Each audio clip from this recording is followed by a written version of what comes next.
So yeah, I work at Yellow Pages. I've been there for a while now. And it's sort of like, what's the credentials around disruption? So firstly, obviously print media, completely disrupted. That's why we're all here today.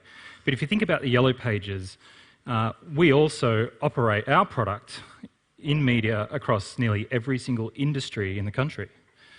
And if you think about that for a second, that means that in every industry, there's a bunch of startups, there's a bunch of established businesses, and all of them are thinking about how can they do things better with digital.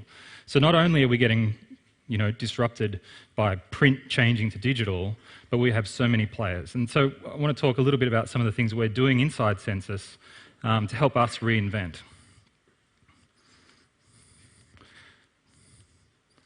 Have we got another? Or can someone click? Okay, so today I just want to go across a little bit about the need to embrace disruption, so take inspiration from all of the different things that are happening. Also, when you set up a team, make sure you have the right people at the right time with the right skills. That's actually really important. Teams will change over time. You'll need different skill sets to achieve different things as you go through the innovation process. And also, really important, build a culture that's comfortable with failure. And I don't really like the term failure, but think of it more as a culture where it's okay to not get it right the first time. So I'll take you through a little bit about how we've done that. Thanks. But first, what's really driving the need to change at Sensis? Well, as I said, the print business, our revenues are in decline. They've been in decline for a long time. We all know it. We're not hiding behind it. It's happening. But we've actually been working really, really hard behind the scenes to grow our digital business. Other things that are happening, so consumers have a lot more choice than they've ever had before. All of the big social players, there's lots and lots of things happening. It all moves so quickly. Businesses also have choice. We heard from Twitter today, there's like a variety of things you can now do, and broadsheet. All of these options are there for both consumers and for businesses to explore. The other thing, which is a little bit obvious, but Google, search engines, they've made it really, really tough for us to compete. Global platforms, loads and loads of search engineers. And so the role of, for your businesses as much as ours, having a good SEO strategy and knowing how to be a frenemy with these guys is absolutely critical. So those are those are the big things that are driving change at Sensis. So our response to that can be summarised in 3 different ways. One is to simplify the business. So all of our well-established, mature products, we need to simplify them down. We need to simplify the proposition to our customer. We need to simplify how we sell it. We need to simplify how we manage them internally. And I would argue it's the same even in the digital sense. When you have a product operating at scale and it's mature, everything must be very simple. It must be very efficient. But that's not enough. You need to keep improving as well. So each and every one of our products we look at and how do we iterate? How do we keep making it better? How do we deliver more value for our customers? We focus a lot on that. And the last bit, and this is where the disruption bit really kind of comes in, is diversifying. So broadly at Sensis, in addition to the Yellow Pages, the White Pages, the products we're known for, we also have a significant base of website customers. We're about to launch e-commerce. We're Australia's largest reseller of AdWords. We've just launched, in the last 12 months, an internal agency called Found. They're a performance marketing agency designed to handhold our largest customers into the digital world with the guys who are spending a lot more money. And the last one, what I want to talk to you about today, is a product called Skip. And Skip is really about pushing us out. So the inspiration for Skip was we were looking at the market, we're saying, well, what's interesting? What's going on out there? Mobile is growing rapidly. Payments is an interesting space. What if you put those 2 things together? Yep, you got Square, you got Stripe, there's some people doing some cool stuff already. What can we do? Well, we decided we could add some value to that equation. And therefore, Skip was born. And it's an app that you can download if you're in Melbourne, which we all are, which is good. You can download it, you can pre-order it, and pay for your coffee and your toast before you get to your cafe in the morning. And you just walk straight in, pick it up, it's already ready for you there. I love it. I feel really special when I do it. We weren't the first to market, and I'll get into that a little bit, but we're growing rapidly. We've had over 100,000 orders placed through Skip already, which I think is pretty cool in just over a year, and we've processed over $500,000 in revenue. And when I look at the stats, I was looking at them this morning, every 4 weeks, our traffic is growing by about 25%. And for the last 3 months, that's actually increasing, so it's growing really rapidly. Which is fantastic for us. So we're not number one yet. So how did we get there? It can be as simple as this. We set up an innovation team, we got a bunch of people together, and we wanted to, I said we want to get into this mobile payments ordering space, but what do? Oh, well, will people buy coffee and toast from a cafe, from their mobile phone? The first prototype we did was this. It's a poster on a glass door inside our office that just says, hey, if you want to order coffee and toast, text this number. The success metric was, would someone do it? I think 2 people did. So that was pretty cool. We also have hack days at Sensis. So the next thing we did was we spent 24 hours building a web front end for the mobile, and then we allowed people around the organisation to place their orders, and we were the back end. So I actually went and sat in a cafe for a week and took the orders on an iPad and placed them. Hugely valuable. We learnt so much in doing that. And then to build the product itself only took 12 weeks. And then we took revenue 10 weeks after that from our first set of customers. So the whole thing happened extremely quickly. But it all started from this poster. So now I want to get into a few more examples about how we do innovation, and this will lead into how challenging is it to bring this style of work to something like Yellow Pages. So we had our purpose-built team, hand-picked people. The first thing we did was break all of the rules. We wanted to use specific technology. We didn't want to listen to the policy people. We didn't listen to legal, maybe a little bit. But essentially, we valued figuring out what the answer to our problem was instead of being tied up in red tape by the broader business. And we were fortunate. The CEO was backing us, so we could do it. But it still meant the team had to be comfortable with that. We also prioritised the big problems. And this is really important, particularly in the early phases of idea development. Now, my CEO, John, he's a great guy. He's given us a lot of freedom. He desperately wanted a map in the Skip product. And I kept saying, no, we need to focus on the big problems. A map is obvious. Of course people need a map. If you have to find a cafe you've never been to before, the address is good, but a map gets you right through the front door. But I said no to him because we knew that. The big problem was how do we get it into the cafe? How do we get the cafe owner working on it? The other thing we knew about consumers, because I'd been sitting in the cafes and we'd been watching people a lot, was that most people have 1 to 2 cafes they go to. You go to it every day, you order the same thing. You don't need a map to get to the cafe you go to every day. So important, always focus on the big ideas. It's very easy to slip into, we'll just keep iterating. We're agile, we're lean, but if you don't focus on the big problems, then you're not going to get the big answers. As I said, we treated failure as a chance to learn. Every failure led us to an insight about how good the product could be if we got it right. One example of this was we noticed through our early prototyping, groups of people would go and get their coffee together in the morning. So we did something a little bit stalkerish, and we sent them a text message. We say, hey, we noticed you guys went and got coffee together yesterday. Would you like us to place the order for you? Because we knew the people, we felt like it was okay. And so we went and spoke to them afterwards. They said yes. We said, why'd you say yes? And they said, well, we knew you. What if you didn't know us? Oh, it was very creepy. We wouldn't have liked that. So I think it was a failure. They were okay with it because they knew us, but if you didn't know who Skip was and you didn't know the people that were running it, that probably wasn't going to work. But we learned there was something about how people had coffee. As I said before, working with our customers and users, so I spent a week in a cafe. I was the back end of the prototype. My pockets were full of change because I'm handing over notes and I'm like, hey, this coffee's for Alice, and can you place this order for John? And it was just chaos. Chaos, and cafes get really busy.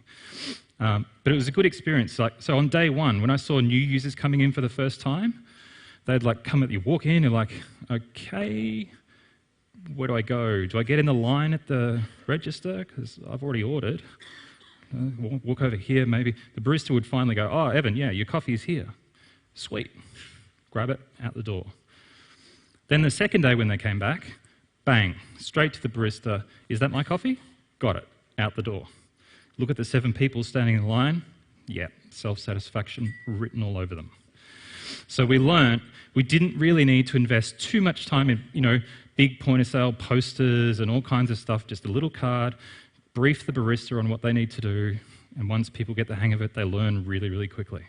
So probably saved ourselves a lot of marketing dollars in terms of printing and point-of-sale information. And the last point, I could go on a lot about this, but the last point is really we valued paper prototypes over even a post-it note was enough, over really polished designs in our prototypes. The reason for that is that the more you work on something, the more effort you put into it, the more attached you become to it. And then it becomes much, much harder to let it go when you find out that it's not right. And that's really critical, because when you're moving at pace, when you're focused on solving big problems, you have to be able to let things go. You have to know if something isn't right, move on. And the best way you can do it is to put no effort, minimal amount of effort into the prototyping that you're doing. Whatever you can do to learn something without spending a cent, Eric and Sarah will agree with this, minimum effort, minimum cost to learn, and just keep building on it. So that was all good. At the end of that period of probably 12 months or so, John, our CEO, came to me and said, hey, we're loving the work you're doing with Skip. Can you take what you've learned and apply it to Yellow? I was like, oh, sounds like an interesting challenge. Okay, cool, I'll do it. I learnt very quickly that the mindset of the Yellow Pages team was very different to the mindset of the Skip team.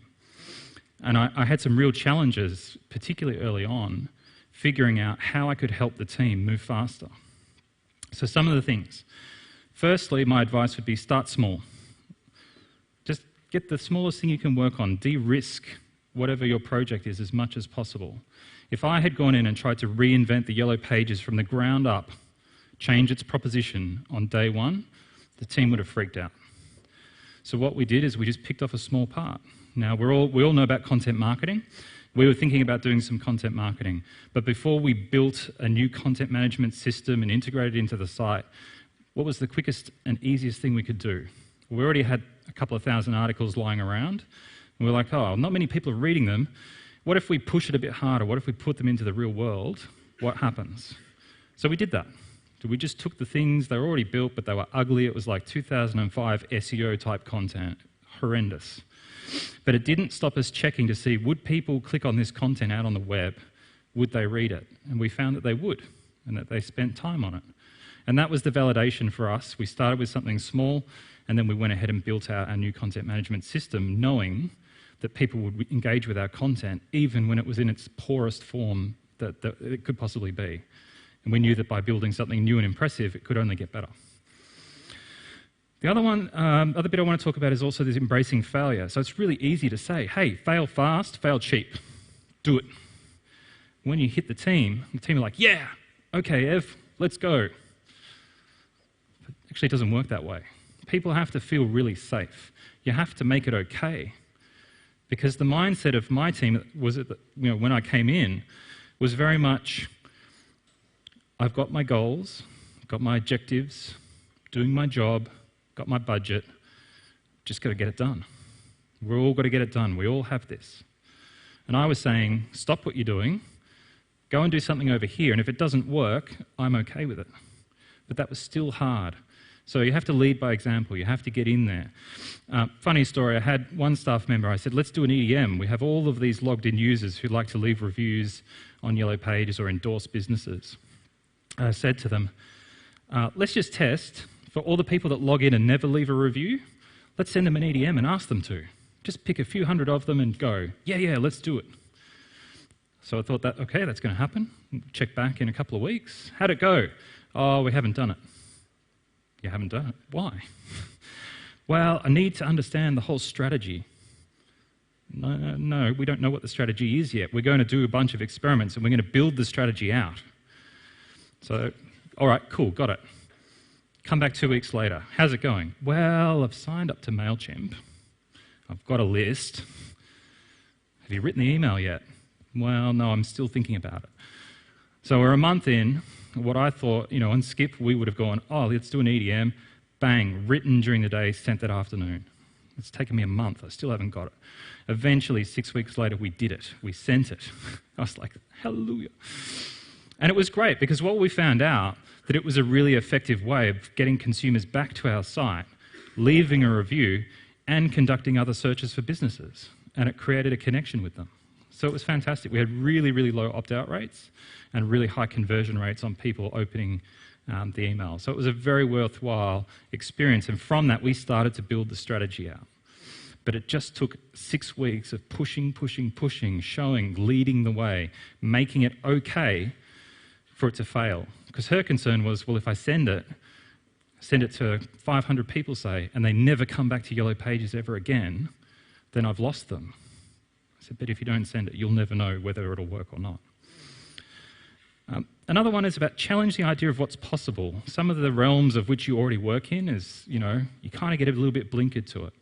One of the things we've been doing recently is trialling, will people book a service through Yellow Pages?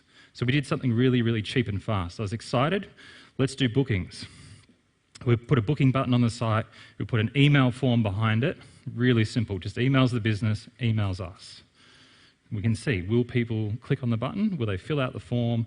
Will they book and go to the business? That's all. It took about 2 days, so I was excited. We had an opportunity from one of our executives to grab some people in our care team so that we could put our booking button on businesses that didn't have email addresses, just to pad out the sample size. And one of my colleagues said to me, why are you so excited about it? And I was like, because we're going to be doing more stuff. And he was like, well, I don't really get it. Why would you do that? And I was stumped. Why would he not be excited? This is an opportunity to learn. We might discover something we don't know. But his assumption was, well, we're going to have an automated system. It'll be tech-driven. We'll probably find a vendor and we'll plug it in and it'll work. And my view was, we need to explore. We need to understand consumers better. We need to understand the interaction between them and the business. And I'd already learned a lot from Skip about how consumers interact with a cafe, and I thought there would be other things we could learn. So this seemed like a really good opportunity to actually be talking to people. So that was interesting. So for him, he already had in his mind what it was. In my mind, I was open. And so really, you have to then work with people to, I guess, unlock. It's very easy to jump to an assumption about what you think it is going to be. But through experimentation and prototyping, you can actually find these things out that you otherwise wouldn't have known. So we're going to go ahead and do that. And my last point about some of the journey with Yellow Pages is really about engaging your leaders early. So one of the things that I like to do, and this is sort of about how do you get permission to do it? How do you get your leaders engaged in the process? So in our team area, we have a couch, and I often invite, my executive or our CEO to join us and sit on the couch. And it's really important because they're coming to our area. We're not going to the boardroom, we're not going to the CEO's office. There's no PowerPoint involved. Definitely no PowerPoint. Come and sit on the couch. You chill out, relax.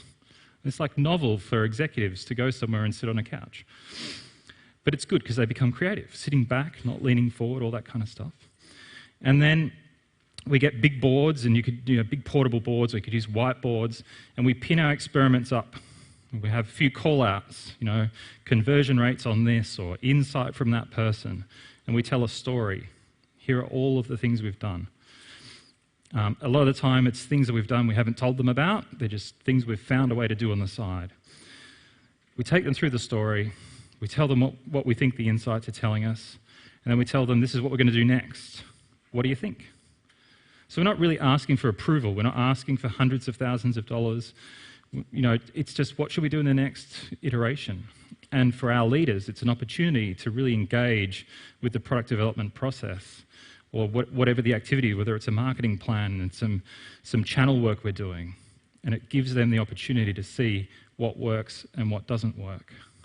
And thinking back to the skip thing with the map, I was always able to push back and go, but we did this and we know that outcome. The map is not as important. So it gives you a real platform to be able to make sure the work you're doing is going to deliver what your customers need. So engage your leaders early and try and do it in an informal and casual sense. It makes it less risky for them as well. If you ask them for a yes or no, they have to make a decision right then and there. If you just say, hey, what do you think? Should we do these things next? It's very low risk. So to wrap it all up, 3 things. Harness the disruption. So look around, know what's out there, and get inspiration from it. Don't look at your competitors and go, oh, I can't do that. Figure out what you can do. Look at the startups. What are they doing?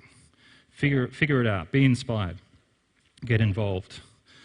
Get the right people with the right skills at the right time, and make it really safe. Fail fast. Learn from it. Make it okay for people to not get it right. And it might take a little bit of time. It's taken us probably 6 months on Yellow Pages to get to the point where everyone in the team is comfortable moving quickly, making things that don't work, and learning from it. Thank you. Use technology as an enabler, not as a gimmick. And that can be important. That can change your business overnight, provide real utility for your customers, and build new revenue streams that you've never thought possible before. Who doesn't want to have more fun in their life? And I think advertising is very serious these days. It's become much more about ROI and stuff, and I think we should be saying, like, how can I make this campaign more fun? Or how can I have my customers have more fun, have a fun experience?